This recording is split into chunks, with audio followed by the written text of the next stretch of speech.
sou Bruno Carmelo e hoje eu vim falar sobre Drop, Ameaça Anônima, suspense dirigido pelo Christopher Landon. Esse vai ser um vídeo para falar sobre a construção do suspense, o trabalho do elenco, como fazer um filme dinâmico que se passa quase em um lugar só e também esse retrato interessante ou questionável da violência contra as mulheres. E essa vai ser uma discussão com o mínimo de spoilers possível, com nenhuma informação que já não esteja nos trailers, por exemplo. Mas antes não se esquece de seguir o canal do Me Amargo aqui em cima, ativa as notificações para não perder nenhum vídeo novo. Somebody sent me this. It's just dumb kids trying to mess with you. Na trama, a Violet, interpretada pela Megan Farrey, vai a um primeiro encontro no restaurante de luxo, onde ela começa a ser ameaçada pelo celular por uma pessoa cuja identidade ela desconhece, mas que ordena, entre outros, que ela mate o homem com quem ela está se encontrando, senão o próprio filho dela, que ficou em casa sob os cuidados da tia, vai ser assassinado. O roteiro toma bastante cuidado para mostrar que praticamente qualquer pessoa naquele ambiente, naquele raio de 15 metros, poderia ser o agressor. Inclusive o título Drop está ligado a essas tecnologias de transmissão de mensagem ou de arquivos por proximidade, como um AirDrop, por exemplo. Então os personagens têm curtas interações com vários clientes desse restaurante, além da recepcionista, do garçom, da barwoman ou do pianista. Tudo isso para mostrar que a chantagem poderia vir de fato de qualquer lado. We can figure this out. You gotta be within 50 feet to send a drop.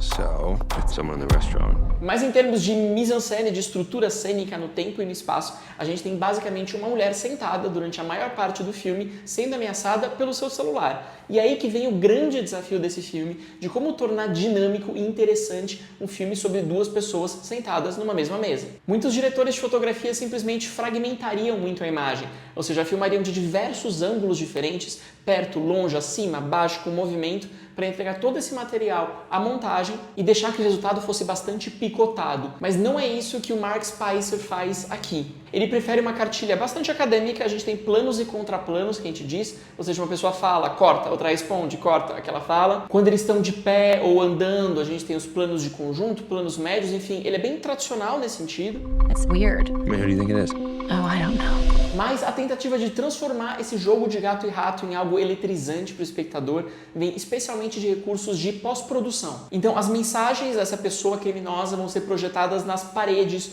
no chão, em lugares externos, fora do celular. Dessa maneira eles são visíveis sem que a câmera precise ficar focando na tela do celular e também dão uma impressão de algo opressor, onipotente, que está em todos os lugares ao redor dela ao mesmo tempo. Quando a Violet vai ao banheiro e começa a assistir a alguns vídeos, esses vídeos são projetados nas paredes da cabine. Quando ela recebe uma informação que deixa ela muito tensa, a câmera começa a subir, como se aquele espaço fosse infinito e ela estivesse perdida, sozinha ali dentro. You need help? Please. Essas manipulações do espaço são feitas para a gente mergulhar na psicologia dela, no fato que ela está se sentindo oprimida, perseguida, olhada e controlada por todos os lados. O Christopher Landon entende a necessidade de ficcionalizar esse espaço do restaurante, que parece muito de fato com um restaurante de estúdio, fazendo com que a própria geografia seja misteriosa, tem um corredor muito estranho por onde ela passa, a luz pode ser um tanto obscura em alguns pontos e o próprio restaurante se encontra no último andar de um prédio que parece bastante vazio e assustador durante a noite. Além disso, quando a heroína começa a suspeitar da responsabilidade de alguém, as luzes nas demais pessoas se apagam para que a gente enxergue apenas a pessoa na qual ela está pensando. São como efeitos de filtros que reforçam a presença de alguém ou ocultam a presença de outros. E como a gente está enxergando tudo pelos olhos dela, essa escolha bastante artificial, bastante intervencionista, se justifica. What do you want from me?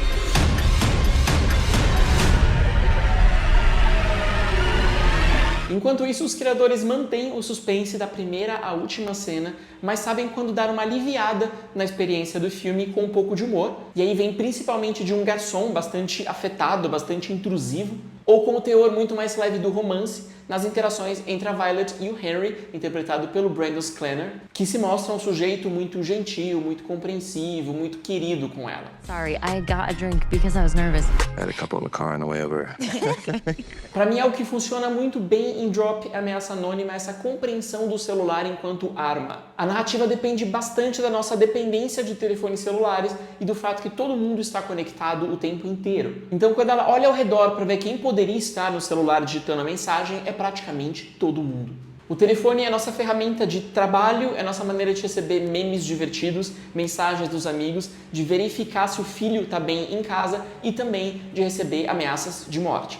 A facilidade com que você pode filmar, observar alguém, controlar as ações dela, espiar essa pessoa com o celular, é o que torna esse suspense tão fácil de identificação por parte do espectador. Qualquer pessoa que já foi intimidada, xingada na DM, procurada por algum golpista, vai entender muito bem esse tipo de aflição. A Violet, por exemplo, não pode não responder aos bips do celular dela, porque eles podem tanto ser uma nova agressão, quanto uma mensagem do filho em casa. I can't do that. I'll kill you if you hurt my son. E para a protagonista, essas mensagens têm um peso ainda maior, porque ela é sobrevivente de um relacionamento tóxico e abusivo. A história basicamente faz com que ela reviva esse trauma nunca plenamente resolvido pela Violet, quando outro homem passa de novo a dar ordens, a dizer o que ela pode ou não pode fazer, a controlar a liberdade e a autonomia dela, e nesse aspecto se encontra um dos pontos mais fortes e talvez também mais questionáveis desse longa-metragem. O filme estima que justamente por ter sobrevivido a uma violência anterior, a Violet seria mais forte e mais capaz de superar o adversário. De certo modo, acaba sendo até positivo para ela passar por essa noite horrível, como se ela precisasse ser traumatizada novamente para cicatrizar a ferida anterior. Nesse sentido, a própria empatia do filme em relação à personagem principal pode ser colocada em xeque. Não é muito claro se o filme quer vê-la bem na marra, então ele vai fazer uma espécie de terapia de choque, como essas pessoas que têm medo de altura e você coloca à beira do precipício, ou se ele apenas manifesta esse prazer um tanto perverso, um tanto sádico, de submeter a personagem principal mais uma vez a uma forma de violência de gênero. They chose me for a reason. Shot at the kill, never kill anybody, right? Em meio a essas preocupações, felizmente o elenco se sai muito bem, embora nenhum deles seja muito requisitado para apresentar ambiguidades, sutilezas ou guinadas emocionais profundas. A Megan Fahey, que a gente viu, por exemplo, na segunda temporada de White Lotus, já começa o filme muito tensa e ela apenas vai aumentando esses níveis de angústia conforme o teor das exigências aumenta. Frente a ela, o Brandon Sklenar tem que se limitar a esse tipo um tanto generoso, gentil, carinhoso, atencioso. Ele é quase uma idealização bastante comum dos romances ou das comédias românticas. E ao lado deles, os coadjuvantes são todos muito simples em termos de construção e não se desenvolvem do começo até o final. Esse claramente não é um filme de personagens.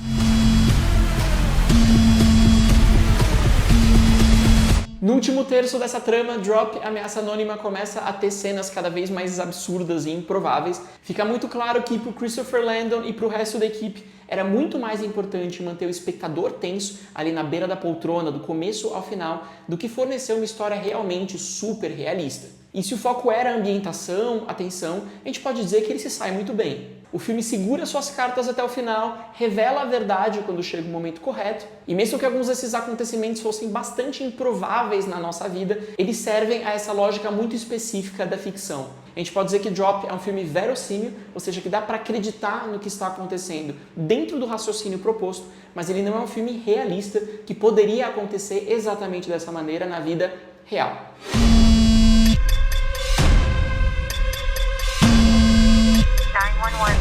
E é interessante notar que mesmo com essa história bastante simples, o Christopher Landon começa a desenhar alguns traços autorais dentro do suspense e do terror comerciais, feitos na indústria. Ele vem se especializando em histórias que exploram de maneira bastante criativa premissas e catástrofes um tanto absurdas na vida das suas heroínas mulheres. E aí eu penso também em filmes como A Morte Te Dá Parabéns e Freaky no Corpo de um Assassino.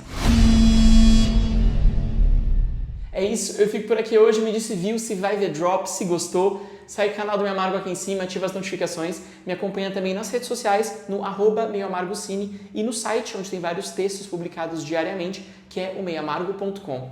Até a próxima!